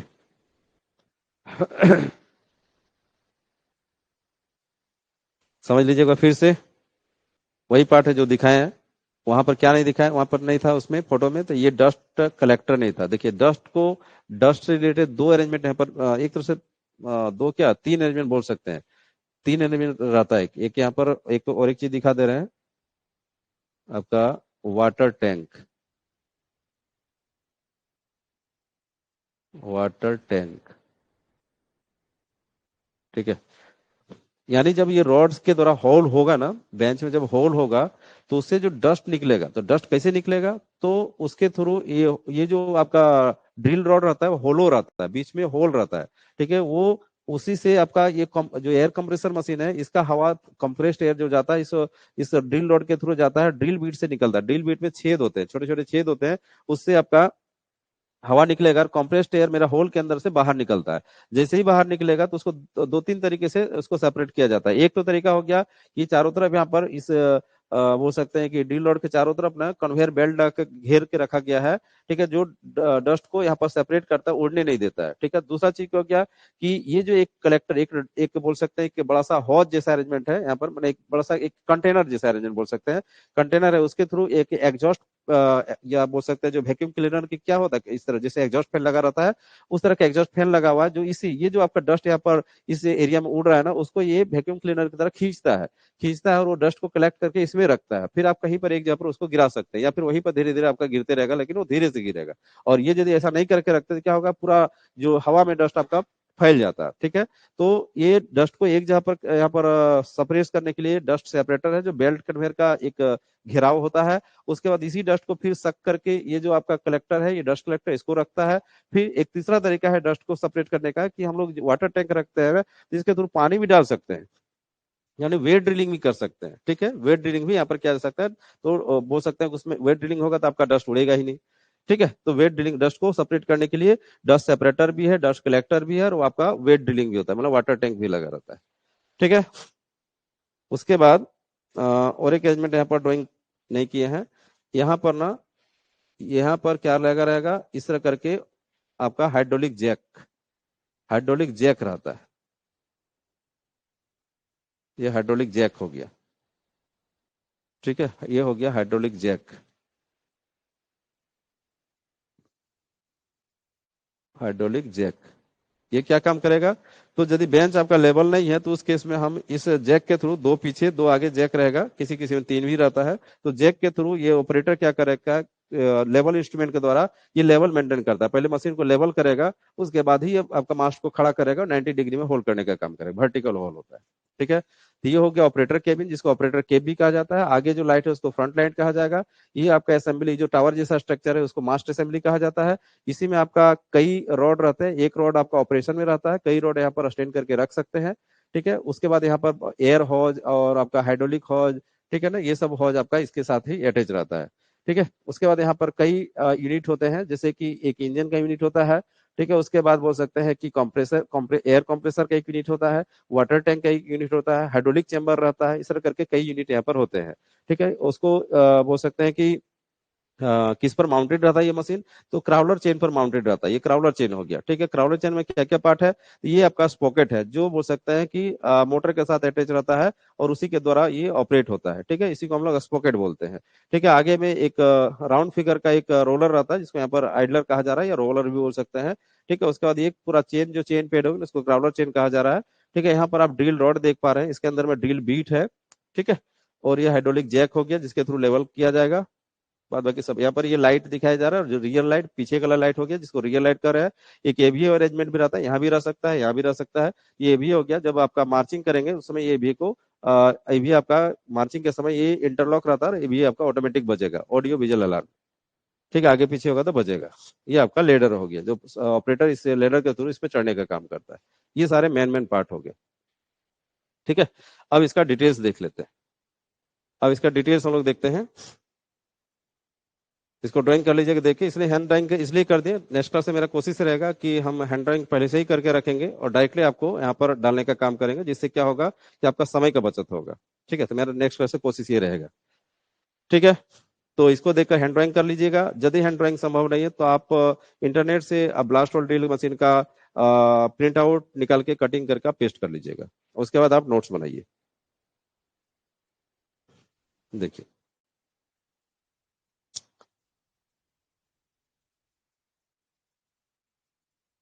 सो पहला पॉइंट लिखिएगा, it is a bigger drill machine. ठीक है, ये जो हमारा ब्लास्टो ड्रिल मशीन है, एक ओपन कास्ट माइंस की बहुत बड़ी ड्रिल मशीन है। ठीक है, ये इसको बिगर ड्रिल मशीन कहा जा सकता है। हाँ, इसका साइज अलग अलग रहेगा। ठीक है, वो डिपेंड करेगा होल डाया पर, होल डाया जैसा रहेगा उसके अनुसार से इसका जो पूरा बॉडी का साइज रहेगा ना, उसके अकॉर्डिंग वेरी करता है। ठीक है, तो छोटा से बड़ा सभी साइज का आपका ये मशीन मिलेगा। फिर है, it is a rotary type drill machine. ये वर्ड काफी इंपॉर्टेंट है, रोटरी टाइप। अभी हम लोग जो जैकहैमर पढ़ रहे थे वो परकसिव टाइप ड्रिलिंग मशीन था, और ये जो मशीन है क्या, रोटरी टाइप ड्रिल मशीन है। ये ड्रिल रोड को घुमाता है, घूम घूम के इसका ड्रिल रोड घूमता है, मतलब इस तरह करके हैमरिंग नहीं करता है, ये ड्रिल रोड घूमता है और होल्ड करने का काम करता है, इसीलिए इसको रोटरी टाइप ड्रिल मशीन बोल रहे हैं। ठीक है, इसका होल्ड डाया कितना है, तो इसका होल्ड डाया है 100 mm टू 300 mm। ठीक है, 100 mm से लेकर 300 mm के बीच में होता है। ठीक है, कौन सा होल्ड है, ये जो होल्ड डाया कर रहे हैं, ये जो होल है ना, जिसको होल इसके द्वारा किया जा रहा है, इसका डायमीटर, ये जो डायमीटर है, ये 100 mm से लेकर 300 mm तक वेरी करता है। ठीक है, 100 mm वाला थोड़ा छोटा मशीन रहेगा, 300 mm वाला बड़ा मशीन रहेगा, ऐसा आपका वेरी करेगा। ठीक है, उसके बाद है अगला पॉइंट लिखिएगा कि होल डेप्थ। होल डेप्थ क्या होगा, तो अप टू 60 मीटर, यानी इसमें 60 मीटर तक होल का लंबाई कर सकते हैं, लेकिन एक रॉड से नहीं। 60 मीटर करने के लिए कई रॉड जोड़ना पड़ेगा, जोड़ जोड़ के आप कर सकते हैं। ठीक है, और होल का जो रॉड का जो लेंथ होता है ना, वो भी मशीन टू मशीन वेरी करता है। ठीक है, छोटे मशीन में कम लेंथ वाला आपका रॉड रहेगा, बड़े मशीन में ज्यादा लेंथ वाला रहेगा।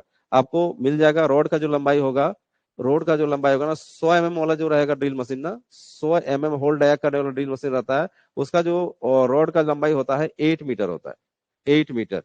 ठीक है, और आपका जो बोल सकते हैं कि 200 से 250 mm जो आपका रहेगा ना, 200 से 250 mm वाला जो आपका होल डाया करने वाला जो ड्रिल रॉड रहता है, उसका लंबाई जनरली, उसका लंबाई देखते हैं हम 10 मीटर रहता है, 10 मीटर नहीं, 11 मीटर।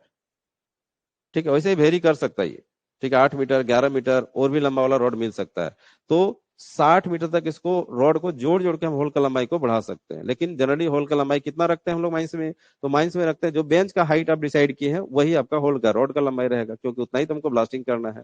ठीक है, बेंच का हाइट कितना हो जाएगा, तो बेंच का हाइट मेरा डिपेंड करेगा एक्सकर्टर मशीन के, बोल सकते हैं रिचेबल हाइट या डिगिंग हाइट पर डिपेंड करेगा। यानी बेंच का हाइट पहले डिसाइड कीजिए अपना एक्सकर्टर मशीन पर, उसके बाद आप वैसा ही ड्रिल मशीन आप परचेज करके लाइए। ठीक है, तो एक बार में जनरली जो छोटे ड्रिल मशीन होते हैं 8 मीटर तक का होल कर सकता है, और बड़े जो ड्रिल मशीन होते हैं 11 मीटर या उससे अधिक भी कर सकता है, जोड़ के हम लोग 60 मीटर तक कर सकते हैं। ठीक है, उसके बाद है ड्रिलिंग स्पीड, यानी होल करने का जो रेट है वो कैसा है, बोला गया 1.8 metre per minute to 2.4 metre per minute, यानी 1.8 मीटर पर 1 मिनट में 1.8 मीटर से लेकर 2.4 मीटर तक होल का गहराई को ये कर सकता है, ये ड्रिलिंग मशीन। ठीक है, उसके बाद है machine usually consist of a prime mover, either diesel और इलेक्ट्रिक। ठीक है, यानी इस मशीन का जो प्राइम मूवर है, यानी इसका जो सोर्स है कि किससे मशीन चलेगा, तो उसके लिए दो सोर्स बताया गया, डीजल से भी ये मशीन चल सकता है और इलेक्ट्रिक से भी चल सकता है। यानी ऐसा नहीं समझिएगा कि एक ही मशीन डीजल इलेक्ट्रिक से चलता है, ऐसा नहीं। डीजल वाला मशीन आप परचेज कर लेंगे तो डीजल से चलेगा, बिजली वाला लेंगे तो बिजली से चलेगा। ठीक है, यानी दोनों तरफ का मशीन, ये जो ब्लास्ट और ड्रिल मशीन है, दोनों प्राइम मूवर वाला आपको मार्केट में मिलेगा। ठीक है, बिजली वाला भी मिलेगा और आपका डीजल वाला मिलेगा, जिसको आप यूज कर सकते हैं। ठीक है, और थोड़ा सा इसे देखा जाए, कंपेयर किया जाए डीजल और इलेक्ट्रिक में, तो पावर यदि देखा जाए कि पावर किस में ज्यादा होगा, तो स्वाभाविक है कि इलेक्ट्रिक वाला जो ड्रिल मशीन होगा उसमें डीजल के कंपेयर में ज्यादा पावर होगा। ठीक है, ड्रिल करने का जो रेट होगा वो उसके कंपेयर में ज्यादा होगा, ज्यादा होल डाया कर सकता है, ज्यादा होल लेंथ कर सकता है, ये कैपेसिटी इसमें होगा। लेकिन ज्यादा सुटेबल कौन होता है, तो डीजल वाला ज्यादा सुटेबल होता है, क्योंकि आपको उसमें इलेक्ट्रिक केबल देने की जरूरत नहीं है। आप एक सीमित दायरा में ही आप उस इलेक्ट्रिक ड्रिल मशीन को आप इधर उधर ले जा सकते हैं, और डीजल वाला को आप कहीं भी इधर उधर घुमा सकते हैं। उसके लिए तो कोई इलेक्ट्रिक केबल है नहीं, तो जिधर आपको ले जाना है, जिस बेंच पे ले जाना है, ले जाके आप ड्रिल कर सकते हैं। तो ये सब कुछ मेरिट है तो कुछ डिमेरिट है दोनों में। ठीक है,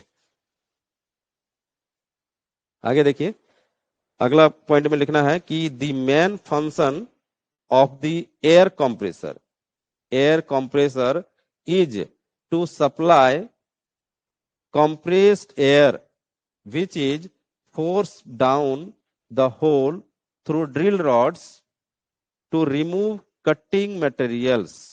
फिर से समझिएगा, the main function of the air compressor is to supply compressed air which is forced down the hole through the drill rods to remove cutting material। यानी बोला जा रहा है कि इसमें इस ड्रिल मशीन में, जो ब्लास्ट ड्रिल मशीन में जो एयर कंप्रेसर लगा रहता है ना, उसमें एयर कंप्रेसर का मेन फंक्शन क्या होता है कि वो ना कंप्रेस्ड एयर सप्लाई करता है। कहां पर, तो बोला गया ना ड्रिल रॉड के थ्रू, ड्रिल रॉड के थ्रू होल के अंदर में, ड्रिल रॉड के थ्रू होल के अंदर में वो कंप्रेस्ड एयर सप्लाई करता है, जो ना कटिंग मटेरियल को रिमूव करने का काम करता है। ठीक है, कटिंग मटेरियल को होल के अंदर से बाहर निकालने का काम करता है, यही इस कंप्रेस्ड एयर का मेन फंक्शन है।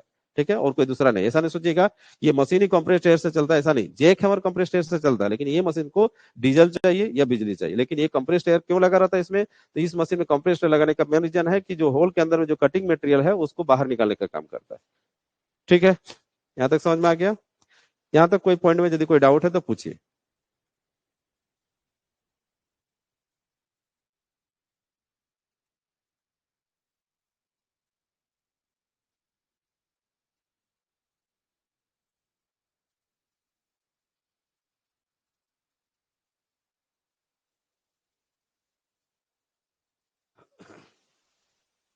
यहाँ तक कोई पॉइंट में डाउट है तो पूछ सकते हैं। सारा पॉइंट समझ में आ गया ना, सब कुछ है, जो इंपॉर्टेंट है वही डाटा हम आपको बता रहे हैं।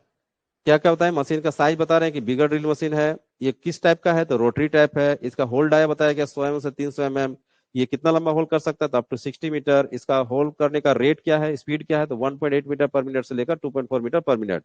ठीक है, और बोला गया कि ये मशीन किससे चलता है तो डीजल से या बिजली से, दोनों से चलने वाला मशीन मिल सकता है। उसके बाद इसमें जो एयर कंप्रेसर लगा रहता है, क्यों लगा रहता है तो एयर कंप्रेसर होल के अंदर में रॉड के थ्रू, ड्रिल रॉड के थ्रू कंप्रेस्ड एयर सप्लाई करता है, जो कटिंग मटेरियल को निकालने का काम करता है। क्लियर? यहीं से कई ऑब्जेक्टिव बन सकते हैं, जैसे कि आपका होल डाया पूछा जा सकता है इसका। ठीक है, ये किस टाइप का ड्रिल मशीन है, रोटरी टाइप या परकसी टाइप, ऐसा पूछा जा सकता है। ठीक है, उसके बाद ये जो ब्लास्ट ड्रिल मशीन है किससे चलता है, कंप्रेस्ड एयर से चलता है, डीजल से चलता है, इलेक्ट्रिक चलता है, ऐसा पूछा जा सकता है। ठीक है, और उसमें एयर कंप्रेसर क्यों लगा रहता है ये पूछा जा सकता है। आगे और कुछ डिटेल है उसको नोट कीजिए। देखिए, अगला पॉइंट है ड्रिल रॉड। ठीक है, इसमें जो ड्रिल रॉड रहेगा ना, वो बोला गया है कि किस टाइप का रहता है तो बोला गया इसमें जो ड्रिल रॉड है, blast hole drill used a heavier type of hollow steel rod और पाइप। यानी ब्लास्ट होल ड्रिल मशीन, ये जो ड्रिल मशीन का नाम है ना, ये मशीन का नाम है drill machine. Blast hole drill में जो यूज हम लोग करते हैं ड्रिल रॉड, वो किस टाइप का रहता है, हैवियर टाइप, बहुत हैवी टाइप का ड्रिल रॉड रहता है, और वो होलो टाइप रहता है। ये इंपॉर्टेंट बात है इसमें, होलो स्टील रॉड या पाइप लगा रहता है। मतलब इसमें ये रॉड रहेगा, ये ड्रिल रॉड है, ये ड्रिल रॉड है ना, तो इसमें होल रहता है, इसके अंदर में यहाँ से लेके यहाँ तक पूरा होल रहेगा। ठीक है, ये बोला गया, इसीलिए बोला गया होलो टाइप का ये स्टील रॉड या पाइप होता है। ठीक है, और ये बोल सकते हैं कि एक क्या इसको बोल सकते हैं, राउंड, पूरा राउंड फिगर में ही रहता है। इसमें कोई ऐसा नहीं रहेगा कि कोई हेक्सागोनल, ऐसा नहीं रहता है, ये रिब्ड बार भी नहीं रहता है, कुछ नहीं, एकदम प्लेन आपका शेप रहेगा। ठीक है, राउंड फिगर में। ठीक है, क्योंकि इसको होल के अंदर से इस रॉड के कारण से कटिंग मटेरियल नहीं निकलता, कंप्रेस्ड एयर के कारण से निकलता है, इसीलिए रॉड का कोई शेप यहाँ पर नहीं दिया गया। ठीक है, अगला पॉइंट लिखिएगा, it is a crawler mounted machine. ठीक है, क्या बोला गया, ये जो हमारा ब्लास्ट होल ड्रिल मशीन है ना, वो क्या है, क्राउलर माउंटेड मशीन है। ठीक है, क्वेश्चन आ सकता है कि ब्लास्ट होल ड्रिल किस टाइप का मशीन है, crawler mounted, tyre mounted, स्कीड mounted, ऐसा करके आ सकता है। तो आपका जवाब क्या होगा, क्राउलर माउंटेड, यानी क्राउलर चेन पर ये चलने वाली मशीन है। ठीक है, अभी आप देखे थे पिक्चर में क्लियर था। अब थोड़ा सा इसका ड्रिल बीट के बारे में बात कर लेते हैं। ठीक है, अगला पॉइंट लिखिएगा, इसको नोट कर लीजिएगा यहाँ पर। अगला पॉइंट में है ड्रिल बीट। ड्रिल बीट यानी ड्रिल रॉड के एंड में जो ड्रिल बीट जो मटेरियल को कटिंग करता है ना, या जिसके कारण से होल होता है, वो ड्रिल बीट का टाइप क्या है, जो मैं इसमें आपको देखने को मिलेगा, ये एग्जाम में पूछा जाएगा। तो लिखना है, these are 3 types of drill bits used in this type of drilling machine. यानी जो हमारा जो ब्लास्ट होल ड्रिलिंग मशीन है, उसमें 3 प्रकार के ड्रिल बीट यूज किए जाते हैं। क्या क्या नाम है तो नाम याद रखिएगा। पहला बीट का नाम है कारसेट बीट। ठीक है, दूसरा बीट का नाम है ट्राइकॉन रॉक रोल बीट। ठीक है, और तीसरा बीट का नाम है बटन बीट। ठीक है, तीनों बीट का टाइप हो गया। आप उसका शेप भी देख सकते हैं, वो जो यहाँ पर फिगर दिखाया जा रहा है कि कौन सा जो बीट है वो किस टाइप का दिख पा रहा है, तो इसको हम लोग कहते हैं कारसेट बीट। ठीक है, ये कारसेट बीट हो गया। ये हो गया ट्राइकॉन रॉक रोल बीट, नाम से ही क्लियर हो रहा है, ट्राइकॉन माने यहाँ पर 3 रोलर होते हैं। ठीक है, यहाँ पर देखिए, 1 रोलर, 2 रोलर, 3 रोलर, तीनों एक दूसरे से कंबाइंड होते हैं, और सभी में आपका पिक्स लगा हुआ है। ठीक है ना, पिक्स सब में लगा हुआ है, और तीनों अपनी जगह पर घूमते रहता है तीनों, और उसके कारण से होल होता है वहां पर। ठीक है, इसी ये जो ड्रिल बिट है, ये आपका थ्रेडिंग जो बना हुआ है ना, इसी को हम लोग ड्रिल रोड के एंड में हम लोग फिट कर देते हैं। ठीक है, आपको ओपन कास्ट माइंस में, कोल माइंस में क्या आपको देखने को मिलेगा, तीनों में से सबसे ज्यादा आपको ट्राइकॉन रॉक रोल भी दिखेगा आपको माइंस में। ठीक है, ये सबसे ज्यादा यूज में है। ठीक है, मोस्ट यूज। ठीक है, उसके बाद देखें बटन बीट, देखने से ही लग रहा है बटन जैसा है। ठीक है, तो इससे भी आपका ड्रिलिंग होता है, इस ब्लास्टो ड्रिल मशीन में इसको भी लगा के हम लोग ड्रिलिंग कर सकते हैं। ठीक है, तो तीनों ही ड्रिल बीट जो है इस ब्लास्टो ड्रिल में यूज कर सकते हैं, लेकिन मोस्ट जो प्रैक्टिस में है आपको ओपन कास्ट माइंस में, यही आपको ज्यादा देखने को मिलता है। ठीक है, सबसे ज्यादा देखने को मिलेगा ट्राइकॉन रॉक रोल बीट। तो आपको नाम खाली याद रखिएगा, क्वेश्चन यहाँ से क्या पूछा जा सकता है कि इनमें से कौन ब्लास्ट होल ड्रिल का बीट का टाइप नहीं है या फिर है। आप नाम खाली याद रखिए, कारसेट bit, tricone rock roll bit और बटन बीट। आपका तीनों का फिगर यहाँ पर दिख पा रहा है। और सभी में याद रखिएगा, सभी में होल्स होते हैं, ऐसा नहीं सोचिएगा। यहाँ पर जो आपका ड्रिल रॉड चूंकि होलो होता है ना, वहां से जो कंप्रेस्ड एयर आएगा, तो ये कंप्रेस्ड एयर यहाँ से आएगा। देखिए यहाँ पर इसमें होल दिया गया है, यहाँ से आपका हवा निकलता है, हवा निकलेगा और ड्रिल आपका जो होल के अंदर में जो आपका कटिंग मटेरियल है उसको प्रेशर के साथ बाहर निकालता है। ठीक है, तो इसमें रहेगा। यहाँ पर देखिए इसमें होल है, होल है, होल है, होल है, इसमें कई होल है। ठीक है, इसमें भी आपको होल दिख पा रहा है, ये होल है, ये होल है, ये होल है, ये होल है। तो इसमें आपका कंप्रेस्ड एयर यहाँ से आता है और होल के अंदर में जाता है। ठीक है, तो ड्रिल बिट में भी होल होता है और ड्रिल रॉड में भी होल होता है। क्लियर हो गया?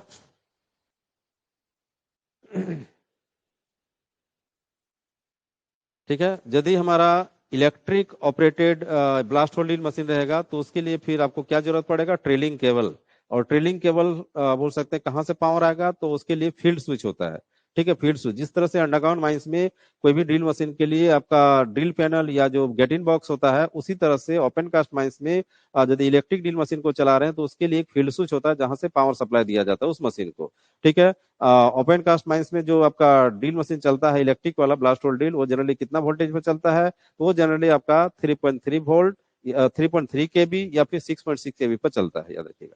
3.3 केबी या 6.6 केबी, यानी 3300 वोल्ट या 6600 वोल्ट पर चलने वाली मशीन है।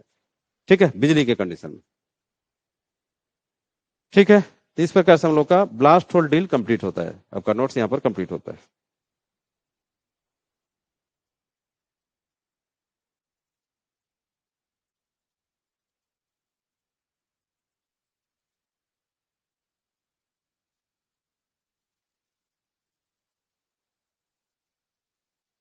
क्या करें, बहुत ज्यादा।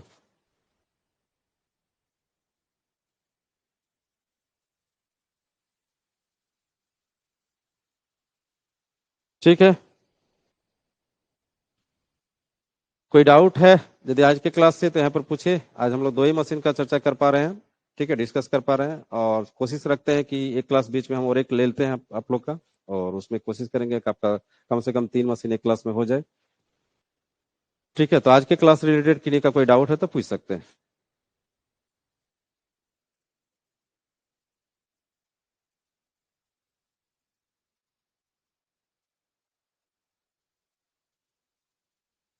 Sameem, good evening sir. Good evening, बोलिए। सर जैसे ये ड्रिल करेगा सर, और हम्म, किसी तरह से जैसे डस्ट तो निकल जाता है हमारा एयर कंप्रेसर के थ्रू से, ठीक है, और किसी तरह से गीला टाइप का कुछ मट्टी या कुछ उस टाइप का मिला तो वो निकल जाएगा एयर कंप्रेसर के साथ। वो भी निकल जाएगा, काफी फोर्स रहता है हवा का, वो भी निकल जाएगा। क्योंकि कॉम्प्रेस्ड एयर सर में हम इतना लोग, फोर्स रहता है कि गीला मिट्टी भी रहेगा तो निकल जाएगा वो। हाँ ठीक है, वही पूछ रहे थे सर। ठीक है दोनों ही सर। निकलता है। ठीक है, और किसी का कोई डाउट है तो पूछिए। दोनों मशीन से अभी जो हम लोग जेक हमर ड्रिल मशीन की बात की और ब्लास्ट होल ड्रिल मशीन की बात की, दोनों ही ओपन कास्ट का मशीन है। वैसे जेक हमर का यूज हम लोग ओपन कास्ट दोनों जगह करते हैं, और ये ब्लास्ट होल ड्रिल मशीन का सिर्फ ओपन कास्ट में यूज होता है।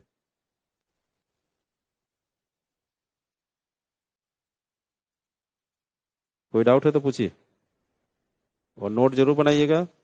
ठीक है, और ड्राइंग के साथ बनाइएगा।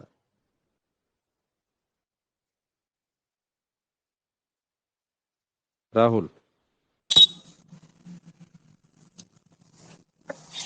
राहुल बोलिए। Good evening sir. Good evening, बोलिए। सर जैक हमर ड्रिल से सर ड्राई ड्रिलिंग और वेट ड्रिलिंग दोनों होता है ना सर? नहीं नहीं नहीं, ज्यादातर हम तो माइंस में देखते हैं ड्राई ड्रिलिंग होता है। पानी की सुविधा हमको उसमें देखने को नहीं मिला, उसमें कॉम्प्रेस्ड एयर ही खाली रहता है। ठीक, वैसे यदि आप मैकेनिज्म डालना चाहेंगे तो डाल सकते हैं, ऐसा बात नहीं कि नहीं हो सकता है, हो सकता है, क्योंकि उसमें बिजली का कोई खतरा ही नहीं है। ठीक है, सिर्फ कॉम्प्रेस्ड एयर से चलता है, तो वेट ड्रिलिंग भी उसमें कर सकते हैं। ठीक है, तो आप इसको दोनों थैंक यू पे सर। लेके चलिए। ठीक है, दोनों को ही लेके चलिए, वेट ड्रिलिंग और ड्राइलिंग दोनों ही होता है उसमें। Yes, thank you sir. ठीक, ठीक है, और किसी का कोई डाउट है तो पूछिए।